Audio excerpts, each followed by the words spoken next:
Hello friends, this is Aditi and welcome to our YouTube channel. So friends, कैसे हो आप सब?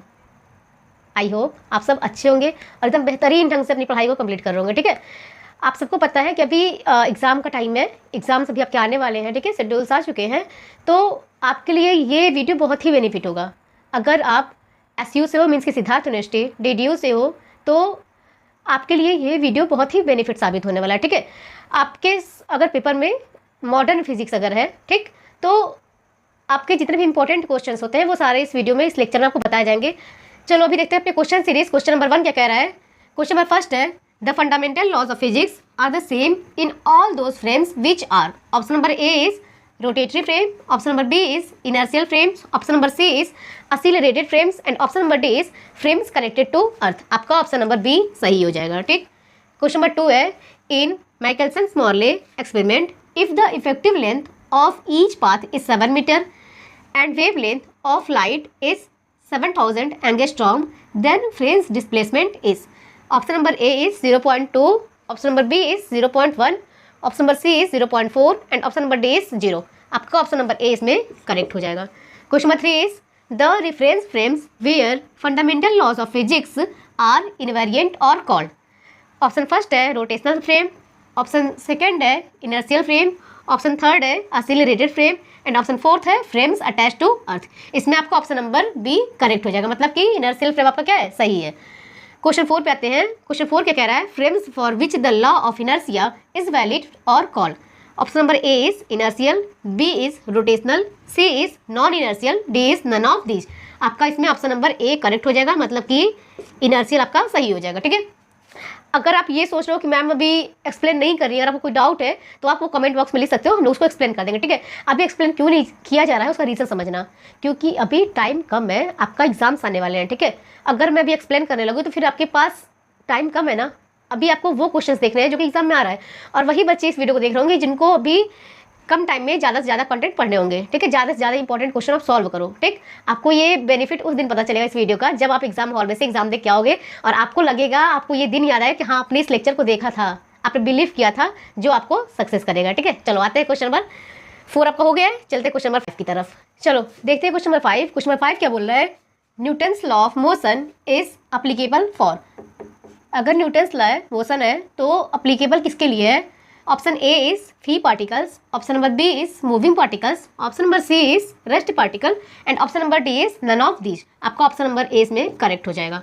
क्वेश्चन नंबर 6 है, what causes the motion of a body which is initially in the state of rest. Option number A is force, option number B is displacement, option number C is speed and option number D is velocity. आपका इसमें option number A correct हो जाएगा, मतलब कि force आपका सही answer है। ठीक है, चलो देखते हैं क्वेश्चन नंबर 7। क्वेश्चन नंबर 7 क्या कह रहा है?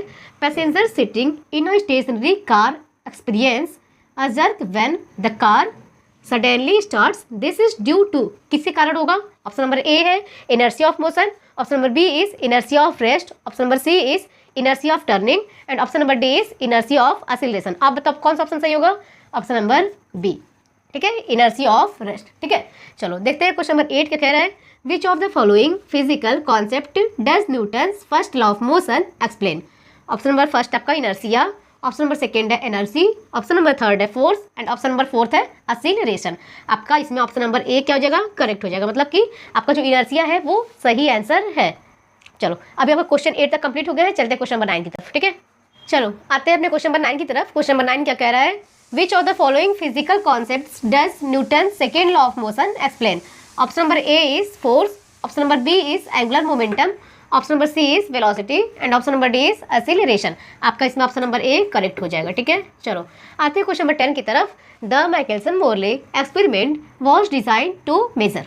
Option number A is the relativistic mass of the electron, option number B is the relativistic energy of the electron, option number C is the velocity of the earth relative to the other and option number D is the acceleration of gravity out the earth surface. ठीक है, इसमें आपका क्या हो जाएगा? Option number C correct हो जाएगा, मतलब कि the velocity of the earth relative to the ether. ठीक, चलो क्वेश्चन नंबर 11 क्या कह रहा है?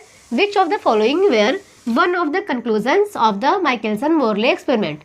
Option number A is all the law of physics remain invariant in all real frames. ठीक, option number B is light propagate with different speed in different directions. Option number C is ether has no observable properties, and option number D is the velocity of light in free space is constant. इसमें आपका option number D सही हो जाएगा, मतलब कि the velocity of light in free space is constant. आते हैं अपने क्वेश्चन नंबर 12 की तरफ। से अपना question number 12, question number 12 is the device used in the Michelson Morley experiment was, option number A is telescope, option number B is plane gravity, option number C is interferometer, and option number D is prism. आपका इसमें option number सी सही हो जाएगा, interferometer. Question number 13 है how much shift was expected in Michelson Morley experiment, option number A is 0.01, option number B is 0.02, option number C is 0.13, and option number D is 0.04। आपका इसमें option number D correct हो जाएगा, ठीक है। आते हैं question number 14 की तरफ। According to Einstein's special theory of relativity the law of physics can be formulated based on, option number A is inertial frame of reference, option number B is non inertial frame of reference, option number C is both inertial and non inertial frame of reference, and option number D is quantum state. आप बताओ कौन सा option सही हो जाएगा? Option number ए आपका correct है।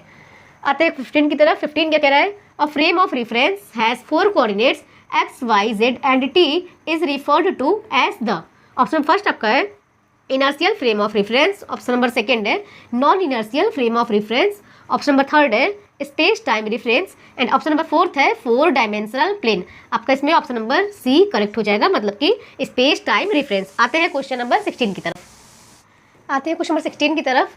Question number 16 है the fringes of equal inclinations produced by using Michelson's interferometer are called as, option number A is equal inclinations fringes, option number second है Michelson fringes, option number third है Haidinger's fringes, and option number fourth है Morse fringes, ठीक है। इसमें आपका कौन सा सही हो जाएगा? ऑप्शन नंबर सी आपका सही हो जाएगा। क्वेश्चन नंबर 17 क्या कह रहा है? According to special theory of relativity physical laws are the same in all frames of reference which, option number A is move it uniform velocity, option number B is accelerate, option number C is move in circle, option number D is move in ellipse. आपका option number A correct हो जाएगा। आते हैं question number 18 की तरफ। The term relativistic refers to effect that are, option number A is observed when speeds are near to the speed of light, option number second है noticed about a moving object, option number third है observed when objects move backward in time, option number 4 आपका है measured by stationary observers only। आपका इसमें option number A correct हो जाएगा, ठीक है। मेरा मकसद बस ये है, अगर आप पढ़ रहे हो तो आप कम से कम टाइम में ज़्यादा से ज़्यादा कॉन्सेप्ट इसमें क्वेश्चंस जो भी है उसको आप क्लियर करो, ठीक है। ये ना है कि आपका टाइम ज़्यादा लग रहा है और क्वेश्चंस कम है, आपके कम टाइम में ज़्यादा क्वेश्चंस आप कवर कर लो। अभी आपके इसमें 18 क्वेश्चन हो चुके हैं, अभी आते हैं क्वेश्चन नंबर 19 की तरफ, ठीक है। चलो देखते हैं question number 19। 19 is in relativity and electric field and magnetic fields are, option number A is dependent, option number B is independent, option number C is interdependent, and option number D is null. इसमें आपका interdependent सही हो जाएगा, ठीक है। Question number 20 is the fundamental laws of physics are the same in all those frames which are, option number A is rotatory frames, option number B is inertial frame, option number C is accelerated frames, and option number D is frames connected to earth. इसमें आपका option number B सही हो जाएगा, मतलब कि inertial frame correct है, ठीक है। आते हैं क्वेश्चन नंबर 21 की तरफ। The frame of reference in which the speed of light is C in all the directions is, option number A is earth, B is non inertial frame, option number C is inertial frame, option number D is sun। इसमें आपका inertial frame correct हो जाएगा, ठीक है। Question number 22 is S is an inertial frame, the other frame S dash is moving relative to S with a constant velocity, the frame S dash is, ठीक है। Option number A है इसमें inertial, option number B is non inertial, option number C is accelerated frame, and option number D is none of the above. इसमें आपका option number A correct हो जाएगा, मतलब कि जो आपका इनर्शियल है वो क्या हो जाएगा? सही हो जाएगा। अभी आपने 22 क्वेश्चन पढ़ चुके हैं, अभी आते हैं क्वेश्चन नंबर 23 की तरफ। आते हैं अपने क्वेश्चन नंबर 23 की तरफ। 23 is light can travel in, option number A is vacuum only, option number B is air only, option number C is both A and B, option number D is none of the above. इसमें आपका both A and B सही हो जाएगा, मतलब कि vacuum only and air only, vacuum air दोनों उसमें travel करते हैं, ठीक है। क्वेश्चन नंबर 24 है light year is unit of. ये तो सबको पता होगा कि लाइट ईयर यूनिट ऑफ क्या है। फर्स्ट ए है आपका distance, option number B is velocity, option number C is speed of light and option number D is all of the above. इसमें आपका डिस्टेंस करेक्ट हो जाएगा, ठीक है। ऑप्शन नंबर ए आपका सही हो जाएगा। आते हैं क्वेश्चन नंबर 25 की तरफ। Ether is option number A real medium, option number B hypothetical medium, option number C non inertial and option number D none of the above. इसमें आपका हाइपोथेटिकल मीडियम सही हो जाएगा, ठीक है। Question number 26 is in Michelson Morley experiment fringe shift is proportional to. Option number A is lambda square, option number B is lambda, option number C is lambda inverse and option number D is lambda पे power -2। इसमें आपका lambda inverse सही हो जाएगा, ठीक है। आते हैं क्वेश्चन नंबर 27 की तरफ। देखते हैं question number 27। Question number 27 is the number of postulates of special theory of relativity is. Option number A is 1, option number B is 2, option number C is 3 and option number D is 4। आपका इसमें option number B सही हो जाएगा, मतलब कि आपका 2 जो है वो करेक्ट है, ठीक है। आते हैं क्वेश्चन नंबर 28 की तरफ। 1 AMU is equivalent to, option number A is 931 megawatt, option number B is 931, option number C is 231 and option number D is none of the above. ये जूल रहेगा, ठीक है। यहाँ पे जूल लिख लेना, जिसमें कौन सा हो जाएगा, option number A is 931 megawatt, ठीक है। Option number 29 is who developed the special theory of relativity. Option number A is Faraday, option number B is Galileo, option number C is Newton, option number D is Albert Einstein. आपका इसमें कौन सा सही हो जाएगा, Albert Einstein आपका correct है, ठीक है। देखते हैं question number 30। Question number 30 is which of the following is a inertial reference frame. Option number A is frame that is moving upward at a constant speed, option number B is frame that is moving downward at a constant speed, option number C is reference frame that is motionless, option number D is all of the above. इसमें आपका all of the above सारा सही है, मतलब कि आपके जितने भी इसमें ऑप्शन दिए गए ना, ऑप्शन नंबर ए है, ऑप्शन नंबर बी है, ऑप्शन नंबर सी है, वो सारा सही है, मतलब कि आपका हो जाएगा ऑल ऑफ द एबव। अभी आपने देखा कि ये भी 1 to 30 आपका क्वेश्चन हो चुके हैं। अभी कुछ क्वेश्चन और बाकी हैं इसी यूनिट से रिलेटेड, उसको भी खत्म करते हैं ताकि आपका एक ही लेक्चर में, एक ही वीडियो में आपके सारे क्वेश्चन कवर हो जाए, जिससे आप ज़्यादा से ज़्यादा मार्क्स कवर कर सको, ठीक है। आते हैं अपने क्वेश्चन नंबर 31 की तरफ, ठीक है। मूव करते हैं क्वेश्चन नंबर 31 की तरफ। 31 is the device used in Michelson Morley experiment was.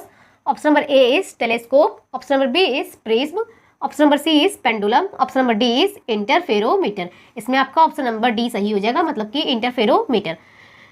चलते हैं क्वेश्चन नंबर 32 की तरफ। The law of conservation of energy is. Option number A is invariant to Galilean transformation, option number B is not invariant to Galilean transformation, option number C is not conserved in elastic collision, option number D is none of these. इसमें आपका option number A correct हो जाएगा, ठीक है। Option number ए सही है। आते हैं क्वेश्चन नंबर 33 की तरफ। The law of conservation of momentum holds. Option number A is only in elastic collision, option number B is only in elastic collision, option number C is in both elastic and in elastic collision, option number D is none of the above. इसमें आपका option number C correct हो जाएगा, मतलब कि both होता है, ये elastic भी है इन इलास्टिक कोलिजन भी, ठीक है। आते हैं क्वेश्चन नंबर 34 की तरफ। In Galilean transformation option number A is velocity is invariant, option number B is velocity is not invariant, option number C is acceleration is not invariant, option number D is none of the above या none of these, ठीक है। आपका इसमें option number B correct हो जाएगा, velocity is not invariant. Question number 35 क्या कह रहा है। In the Michelson Morley experiment the expected fringe shift watch. Option number A is 0.2 fringe width, option number B is 0.4 fringe width, option number C is 4 fringe width, option number D is 2 fringe width. आपका इसमें answer क्या होगा, correct B होगा, मतलब कि 0.4 fringe with. आते हैं अपने क्वेश्चन नंबर 36 की तरफ। मूव करते हैं क्वेश्चन नंबर 36 की तरफ। 36 is Lorentz transformation changes to Galilean transformation when. Option number A is V less than C, option number B is V greater than C, C is v is equal to C and D is v is equal to 1/c। इसमें option number ए आपका क्या हो जाएगा, correct हो जाएगा। 37 क्या है। The postulate of covariance of physical states that. Option number A is the physical laws should have the same meaning in all inertial frames, option number B is physical laws should have the same meaning in only linearly moving frames, option number C is physical laws should have the same meaning in rotating frames, option number D is none of these. इसमें आपका क्या हो जाएगा, option number ए आपका correct हो जाएगा, मतलब कि the physical laws should have the same meaning in all inertial frames. ठीक है, आते हैं क्वेश्चन नंबर 38 की तरफ। A Galilean transformation applies between two frames of reference P and Q if. यहाँ पे पी एंड क्यू की बात की जा रही है। ठीक है, option number A is Q is rotating with uniform angular velocity relative to P. Option number B is Q is moving with uniform acceleration relative to P. Option number C is Q is moving with uniform velocity relative to P. Option number D is Q goes round P at a constant distance with a constant speed. आपका भी इसमें option number C correct हो जाएगा, जैसे कि Q is moving with uniform velocity relative to P। बस एक से दो क्वेश्चन और है, देख लो, फिर अभी ये लेक्चर बंद करते हैं। ठीक है, मूव करते हैं क्वेश्चन नंबर 39 की तरफ। Out of the following quantities, pick out one that is invariant under a Galilean transformation. Option number A is displacement. Option number B is velocity. Option number C is force. Option number D is momentum. इसमें आपका क्या हो जाएगा, force सही हो जाएगा। ठीक है, आते हैं 40 की तरफ। According to Galilean invariance, the law of conservation of momentum states that if some of particles collide with each other, then their total linear momentum before and after the collision remains the same when the collision is। इसके option है only the elastic, only the inelastic, both elastic and inelastic, nothing can be said। आप क्या बोलोगे, elastic भी होता है और inelastic भी होता है, मतलब कि आपका ऑप्शन नंबर सी क्या हो जाएगा, करेक्ट हो जाएगा। ठीक है, आते हैं क्वेश्चन नंबर 41 की तरफ। मूव करते हैं क्वेश्चन नंबर 41 की तरफ। A force F acts on a particle of rest mass and not the initial at t is equal to 0 of the particle is u। Option number ए आपका दिया है, B दिया है, सी दिया है, डी दिया है। ठीक है, आप देख लो कितना बड़ा बड़ा पूरा ऑप्शन है। ठीक है, इसमें सबसे छोटा ऑप्शन आपका क्या है, ऑल ऑफ द अबव, मतलब कि इसमें सारे आपके क्या है, सही है। ठीक है, अभी तक का सबसे बड़ा क्वेश्चन नहीं था, इसलिए सबसे लास्ट में मैंने इसको रखा। ठीक, इसमें आपके सारे ऑप्शन सही हैं, आप देख लेना। अगर आपको ये वीडियो, ये लेक्चर पसंद आया होगा तो लाइक सब्सक्राइब जरूर करिएगा। अपने सारे फ्रेंड्स में जो भी अभी 4th सेमेस्टर में होंगे और उनको एग्जाम देना होगा, उनको आप शेयर करिएगा, ताकि आपके साथ साथ उनकी भी कुछ हेल्प हो सके, वो भी अच्छे नंबर से एग्जाम क्रैक कर सके। ठीक है, अभी आप इस वीडियो को अगर पूरा देखे होगे, ठीक है, क्वेश्चन 1 से लेकर क्वेश्चन 41 की तरफ, तो हम लोग आपके लिए ही वीडियो बनाते हैं। मतलब कि जो भी मेहनत होती है ना, क्वेश्चंस पूरे कलेक्ट करते हैं ये आपके लिए, ताकि आप एक ही लेक्चर में एक यूनिट का सारे कॉन्सेप्ट क्लियर करो, सारे क्वेश्चंस देख लो। अगर आपको किसी भी क्वेश्चंस में डाउट होंगे या फिर ऑप्शन समझ नहीं आ रहा होगा तो कमेंट करिएगा, हम इसको पूरा सॉल्व कर देंगे, या फिर एक वीडियो के तहत या फिर एक लेक्चर के तहत उसको आपको पूरा सॉल्यूशन देंगे। ठीक है, इसी के साथ आप अपने एग्जाम में अच्छे नंबर से पास होइए, अपने कॉलेज टॉप करिए। ठीक है, चलते हैं, नमस्कार, बाय।